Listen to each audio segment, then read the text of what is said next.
नमस्कार साथियों, स्वागत है आपका फिर से श्रीमती धापू देवी मेमोरियल कॉलेज बाड़मेर की इतिहास की लाइव क्लास में। आज हम आपके लिए लाए हैं बीए द्वितीय वर्ष के इतिहास का सिलेबस, जो प्रथम प्रश्न पत्र है उसका सिलेबस। तो इस प्रथम प्रश्न पत्र में कौन कौन से टॉपिक है जिनका हमें अध्ययन करना है या जिनको हम बाद में विस्तृत रूप से उसका अध्ययन करेंगे।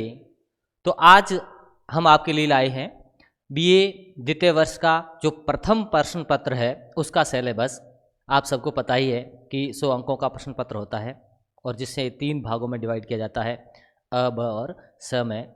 स में 3 मुख्य मोटे मोटे प्रश्न होते हैं, निम्नात्मक प्रश्न, उसके ब में लघुतरात्मक प्रश्न और अ में जो है अति लघुतरात्मक प्रश्न। तो इस प्रकार इनका अंकों में विभाजन किया जाता है। और हाँ, लेकिन टॉपिक कौन कौन से है, हमें किन टॉपिकों का अध्ययन करना है, तो आपके सिलेबस को 5 इकाइयों में विभाजित किया गया है। जो आपका सिलेबस है बीए द्वितीय वर्ष के प्रथम प्रश्न पत्र का, इसमें 5 इकाइयाँ हैं। 5 इकाइयों में आपका कौन कौन से टॉपिक है इसका हम विस्तृत से थोड़ा अध्ययन करते हैं या आपको बताते हैं कि आपका सिलेबस क्या है। इकाई प्रथम, जिसमें मध्यकालीन भारतीय इतिहास के स्रोत, कुतुबुद्दीन ऐबक, इल्तुतमिश और बलबन की उपलब्धियां, अलाउद्दीन खिलजी की विजय, प्रशासन और आर्थिक सुधार, यानी आपका जो इकाई प्रथम है उसमें कौन कौन से टॉपिक है। तो उसमें मुख्य टॉपिक यही है कि मध्यकालीन भारतीय इतिहास के स्रोत, कुतुबुद्दीन ऐबक, इल्तुतमिश और बलबन की उपलब्धियां, अलाउद्दीन खिलजी की विजय, प्रशासन और आर्थिक सुधार। मध्यकालीन भारतीय इतिहास के स्रोत की बात करें, हल्की सी थोड़ी थोड़ी संक्षिप्त जानकारी साथ में देते रहें।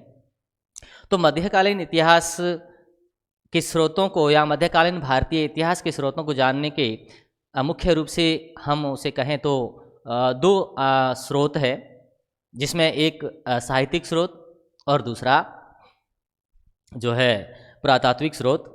साहित्यिक स्रोत में जो सल्तनत कालीन साहित्य लिखा गया और जो मुगल कालीन साहित्य लिखा गया अरबी और फारसी भाषा में, तो साहित्यिक स्रोतों के अंतर्गत हम जो है इससे रख सकते हैं। जैसे अलबरूनी है, फिरदौसी है, मिनहाजुद्दीन है, या अमीर खुसरो है, या उसके बाद मुगल कालीन में लिखे गए जो ग्रंथ जैसे जहांगीर नामा है, बाबर नामा है, या और भी बहुत सारे ऐसे ग्रंथ जो मुगल काल में भी लिखे गए और जो सल्तनत काल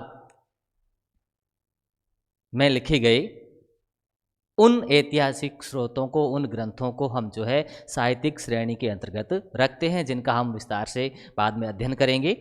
दूसरा पार्ट आता है पुरातात्विक का, जिसमें जो सिक्के है, स्मारक है या मोहरें हैं जो प्राप्त होती है, जिनसे हमें इतिहास की जानकारी प्राप्त होती है, तो उनको हम तो रखते हैं पुरातात्विक स्रोतों के अंतर्गत। एक और तीसरा जो हम कहें बात साहित्य इसके स्रोतों के अंतर्गत, तो उसे तीसरे पार्ट में कहीं 3 पार्ट भी दिए गए हैं, जिसमें विदेशी यात्रियों के या विदेशी जो यात्री आए उन्होंने जो लिखा उनका विवरण भी है, जिन्हें कहीं कहीं साहित्यिक स्रोतों को 3 पार्ट में बांटा गया। जैसे प्रथम साहित्यिक स्रोत, दूसरा पुरातात्विक स्रोत और तीसरा जो है विदेशी यात्रियों का स्रोत विवरण। तो यहाँ पर जो हम इसको विदेशी यात्रियों का जो विवरण है उसको साहित्यिक श्रेणी की कोटि के अंतर्गत या उसी की श्रेणी के अंतर्गत रखकर अध्ययन कर सकते हैं, इसमें कोई बड़ी बात नहीं है। दूसरा, कुतुबुद्दीन ऐबक जो मोहम्मद गोरी का दास था, जब मोहम्मद गोरी ने भारत पर आक्रमण किया और तराइन के द्वितीय युद्ध में 1192 ईस्वी में पृथ्वीराज चौहान जो अजमेर के शासक थे, जिन्हें पराजित किया और भारत पर कब्जा प्राप्त किया, भारत पर अधिकार किया। लेकिन उसके बाद मोहम्मद गोरी चले जाते हैं और कुतुबुद्दीन ऐबक को, जो उनका गुलाम था, उनको यहाँ का प्रशासन, भारत का प्रशासन संभालने के लिए कहते हैं, उनको प्रशासनिक रूप से नियुक्त करते हैं। तो कुतुबुद्दीन ऐबक जो है वो एक गुलाम होने के कारण, तो इसके बाद जो वंश चला उसे गुलाम वंश भी कहा गया, इतिहासकारों ने उसे गुलाम वंश भी कहा, उसे मामलुक वंश भी कहा, और भी 2-4 नाम दिए गए। तो इस प्रकार कुतुबुद्दीन ऐबक जो है 1206 ईस्वी से लेके 1210 बड़ा मामूली सा ही प्रशासन कर सका, और उसका बाद में जो 1210 में जो है उसकी लाहौर में चौगान खेलते हुए घोड़े से गिरकर उनकी मृत्यु हो जाती है। तो कुतुबुद्दीन ऐबक के बारे में पढ़ेंगे, उसकी उपलब्धियों के बारे में पढ़ेंगे। इल्तुतमिश जो कुतुबुद्दीन ऐबक के बाद वे भी गुलाम थे, इनको भी खरीदा गया था, तो इनको गुलाम कहा जाता है, गुलाम थे। तो इल्तुतमिश जो 1210 के बाद प्रशासन संभालते हैं, शासक बनते हैं, तो इल्तुतमिश ने कौन कौन से कार्य किए, क्या क्या उनकी उपलब्धियां रही, उसके बारे में हम विस्तार से अध्ययन करेंगे। और फिर है बलबन की उपलब्धियां, जो बलबन थे उनकी क्या क्या उपलब्धियां थी और उन्होंने कौन कौन से कार्य किए। जैसे उन्होंने उसकी नीति को जो है लौह और रक्त की नीति कहा जाता है। बलबन ने जो है जो इल्तुतमिश ने चालीसा का गठन किया था, उसे विनाश, उस चालीसा दल को विनाश किया, और किस तरह से उन्होंने अपनी बुद्धिमत्तापूर्ण तरीके से जो है अपनी लौह और रक्त की नीति से जो है उस चालीसा को विध्वंस किया या उसका विनाश किया, और फिर किस तरह से उसने जो है अपने दरबार को परिवर्तन किया, अपने आप को किस दूसरे वंश से जोड़ने का प्रयास किया, और बहुत सारे ऐसे कार्य किए। तो उसकी कौन कौन सी उपलब्धियां रही बलबन की, इसके बारे में भी हम अध्ययन करेंगे इकाई प्रथम के अंतर्गत। इससे आगे है अलाउद्दीन खिलजी की विजय, प्रशासन, आर्थिक सुधार। इसके बाद हम अध्ययन करेंगे अलाउद्दीन खिलजी, जो खिलजी वंश से थे, संबंधित थे, क्योंकि दिल्ली सल्तनत पर मुख्यतः 5 राजवंशों ने सल्तनत काल में शासन किया। सबसे पहले जो है वो 5 वंशों में से, जिसमें एक खिलजी वंश, लोधी वंश, सैयद वंश, तुगलक वंश। तो इस प्रकार बहुत सारे मुख्यतः 5 वंशों ने ही शासन किया। तो इसके बारे में हम जो है अध्ययन करेंगे, किसके बारे में, अलाउद्दीन खिलजी की विजय और प्रशासन और आर्थिक सुधार के बारे में। अलाउद्दीन खिलजी जो जलालुद्दीन का भतीजा था, जब 1290 में जलालुद्दीन खिलजी ने खिलजी वंश की स्थापना की, तो उसके 6 साल बाद ही 1296 में जो है जलालुद्दीन खिलजी की हत्या कर दी। ये जलालुद्दीन खिलजी का भतीजा था अलाउद्दीन खिलजी, तो इन्होंने उसके अपने चाचा की हत्या करवाकर खुद कड़ा में जो है, गड़ा का सूबेदार था ये अलाउद्दीन खिलजी, तो इसने अपने चाचा की हत्या करवा के खुद शासक बन जाता है और कड़ा में ही अपना राज्यारोहण करता है, अभिषेक करवाता है अपना। तो इसकी कौन कौन सी विजय, इसमें बहुत सारी अलाउद्दीन खिलजी की बहुत सारी विजय है, जैसे रणथंभौर विजय, चित्तौड़ विजय, और भी ऐसी बहुत सारी विजय। इसके साथ साथ दक्षिण की जैसे देवनागरी विजय या होयसल विजय, तेलंगाना विजय, ऐसे बहुत सारी अलाउद्दीन की कौन कौन सी विजय है, और उसका प्रशासन कैसा था, उसने जो है क्या क्या प्रशासनिक कार्य किए। जैसे उसने जो है अपनी सेना का मेंटेन करने के लिए या सेना को रख रखाव के लिए जो बाजार नियंत्रण प्रणाली प्रारंभ की।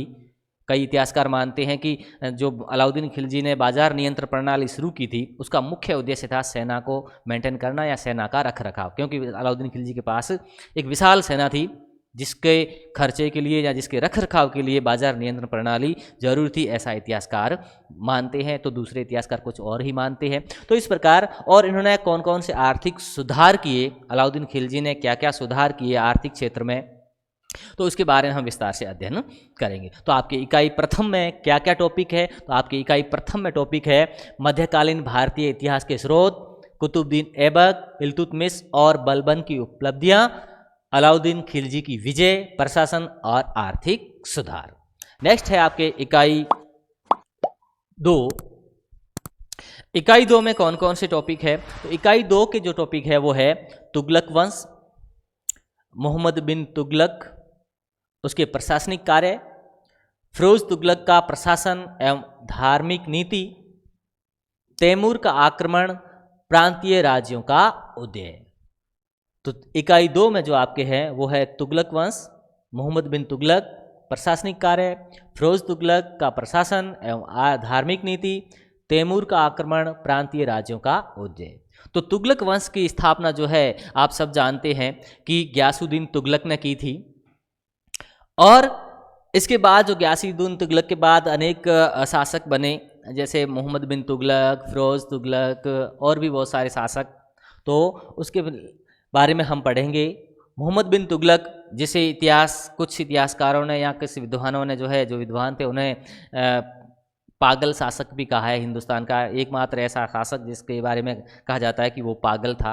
हालांकि कई इतिहासकार मानते हैं कि वो बहुत विद्वान था, कोई पागल नहीं था।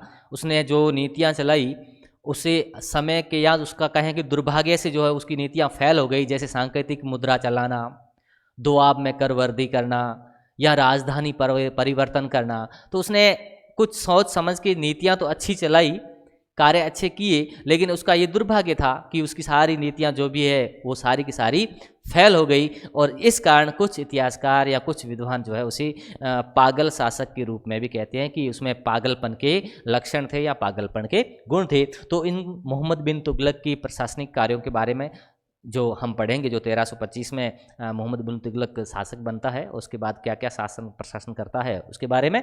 फिरोज तुगलक जो मोहम्मद बिन तुगलक का ही चचेरा भाई था, उसके बारे में।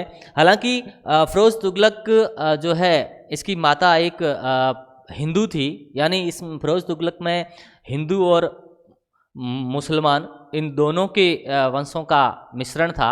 लेकिन एक इनकी माता हिंदू होते हुए भी फिरोज तुगलक एक कट्टर मुसलमान था। और इसका प्रशासन क्या था, इसने प्रशासन में कौन कौन से सुधार किए या प्रशासन किस तरह का चलाया, और उसकी धार्मिक नीति क्या थी। मैंने कहा कि वो इसकी माता हिंदू थी, लेकिन फिर भी उसमें कट्टरपन ज़्यादा था। उसने अपनी नीति जो थी वो धार्मिक कट्टरता पर आधारित थी। तो इसकी धार्मिक नीति क्या थी और उसमें क्या क्या गुण थे, इसके बारे में हम विस्तार से पढ़ेंगे आगे। फिर तैमूर का आक्रमण, इसके बारे में। तैमूर जो आप जानते ही हैं मंगोल था, जो वहाँ से आक्रमण किया 1398 ईस्वी के आसपास, या 1398 ईस्वी में हम कहें।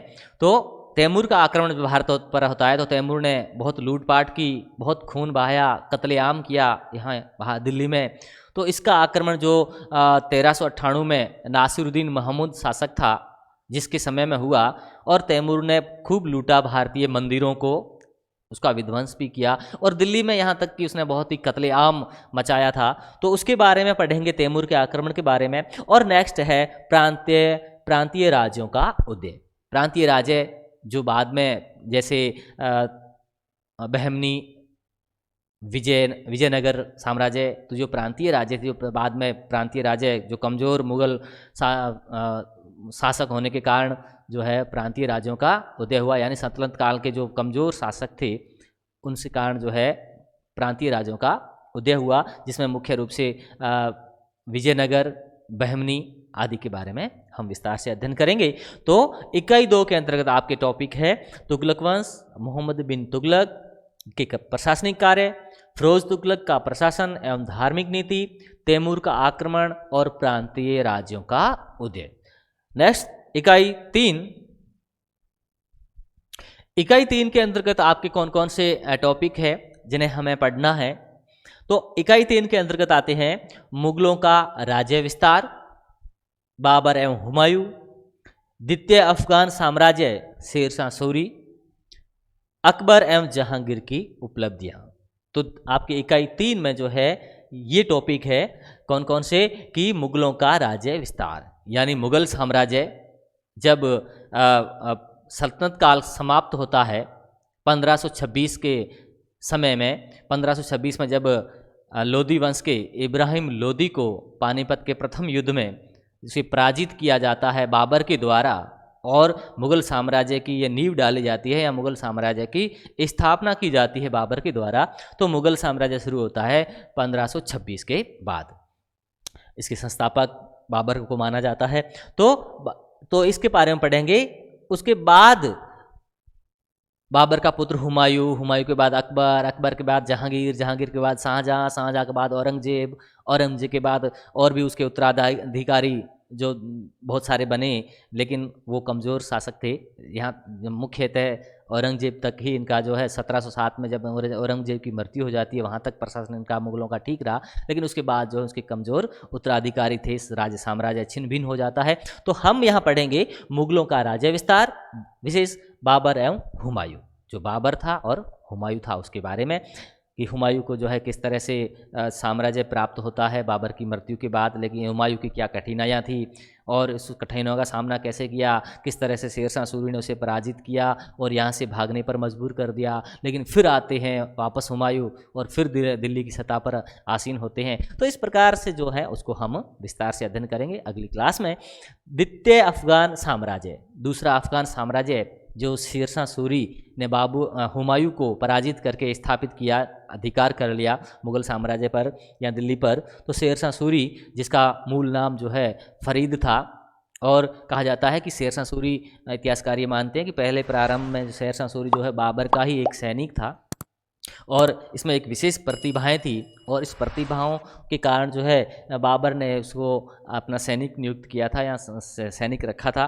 तो इसी शेरशाह सूरी ने जो एक सैनिक के रूप में अपना जीवन शुरू किया, लेकिन बाद में जो है वो किस तरह से अपनी प्रतिभा से, अपने गुणों से किस तरह से वह शासक बन बैठता है और कौन कौन से कार्य करता है, तो उनके बारे में हम शेरशाह के बारे में पढ़ेंगे। और उसके बाद आता है अकबर एवं जहांगीर की उपलब्धियाँ। अकबर महान जिसे कहा जाता है, आप सब जानते हैं अकबर के बारे में, और इसके कौन कौन से गुण थे, जिनकी धार्मिक नीति जो है, अकबर की धार्मिक नीति बहुत ही सौहार्दपूर्ण थी, और इस सौहार्दपूर्ण धार्मिक नीति के कारण जो है उसने अधिकांश राजपूत राज्यों को जो अपना मित्र बना लिया और उनके साथ वैवाहिक संबंध भी स्थापित किए। जैसे कछुआ शासक भारमल, जो जिनकी पुत्री जोधाबाई का विवाह जो है अकबर के साथ होता है, और भी ऐसे बहुत सारे राजपूत शासक जिनसे वैवाहिक संबंध अकबर ने स्थापित किए और अपनी धार्मिक सौहार्दपूर्ण नीति से जो है राजपूतों को अपना सहयोगी बना लिया। यूँ कहें एक तरह से पूरा मुग़ल साम्राज्य, पूरे भारत में जो है मुग़ल साम्राज्य स्थापित कर लिया अपनी नीति के कारण। लेकिन एक जो है इनको टक्कर देने वाला कहें तो वो महाराणा प्रताप, जिन्होंने कभी मुग़लों की अधीनता स्वीकार नहीं की और आजीवन जो है वो लड़ते रहे। तो हम पढ़ेंगे अकबर की उपलब्धियाँ और जहांगीर की उपलब्धियाँ। जो जहांगीर थे, जो नूरजहाँ का पति कहा जाता है, मुख्य रूप से जब नूरजहाँ से उसकी शादी होती है तो नूरजहाँ एक विधवा होती है, आप सब जानते ही हैं, लेकिन उसके बाद जो है उसके प्रशासन में नूरजहाँ का दखल बढ़ जाता है और नूरजहाँ ही वास्तविक शासिका के रूप में चलाती है और जहांगीर जो है वो एक साइड में हो जाता है, एक साइड में उसे कर दिया जाता है। तो उसके बारे में, लेकिन इनकी क्या क्या उपलब्धियां थी, इन्होंने कौन कौन से कार्य किए, इसके बारे में हम विस्तार से अध्ययन करेंगे जब हम इन चैप्टर को पढ़ाएंगे तब। इकाई 4 के अंतर्गत है शाहजहां एवं औरंगजेब, आर्थिक विकास, कृषि, व्यापार, वाणिज्य, उद्योग और मुगल कला एवं स्थापत्य।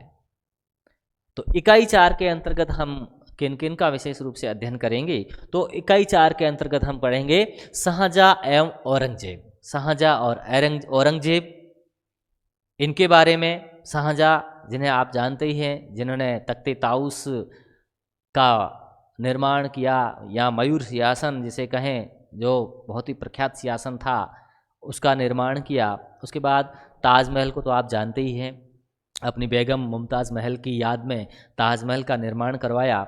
तो इसने बहुत सारे स्थापत्य में बहुत सारे ऐसे चीज़ों का निर्माण कराया जो वर्तमान में भी काफ़ी है, उसके बारे में। और इनकी आर्थिक विकास, इन्होंने आर्थिक विकास के लिए क्या क्या कार्य किए, उस समय कृषि व्यवस्था कैसी थी उसके बारे में। औरंगजेब उनके बारे में और उनके आर्थिक विकास के बारे में और कृषि के बारे में। तो हम इकाई 4 जहाँ शाहजहां एवं औरंगजेब, इनके आर्थिक विकास, कृषि, व्यापार व्यवस्था कैसी थी, वाणिज्य क्या क्या थे और उस समय उद्योग कौन कौन से थे, इनके बारे में हम विस्तार से अध्ययन करेंगे इकाई 4 में। और इकाई 4 के अंतर्गत ही अगला टॉपिक मुगल कला एवं स्थापत्य। मुगल कला, जो मुगल कला यानी मुगल काल प्रारंभ होता है, जो 1526 के बाद से लेके जो है 1860 तक चलता है। हालांकि मुख्य रूप से 1707 तक की है, उसके बाद इसका थोड़ा छिन्न भिन्न हो जाता है मुगल साम्राज्य। लेकिन इस दौरान मुगल काल में कौन कौन से स्थापत्य हुए, उनकी कलाएं कैसी थी, मुगल कला क्या थी, और उसके स्थापत्य में कौन कौन से बनाए गए, जैसे अकबर के द्वारा निर्माण किया गया या जहांगीर के द्वारा बनाए गए या औरंगजेब के द्वारा बनाए गए, जो भी बनाए गए, चाहे वो हुमायूं हो का मकबरा हो या और भी ऐसे जैसे लाल किला हो, दीवाने आम, दीवाने खास या ताजमहल, इनके बारे में हम विस्तार से अध्ययन करेंगे इकाई 4 के अंतर्गत। इकाई 5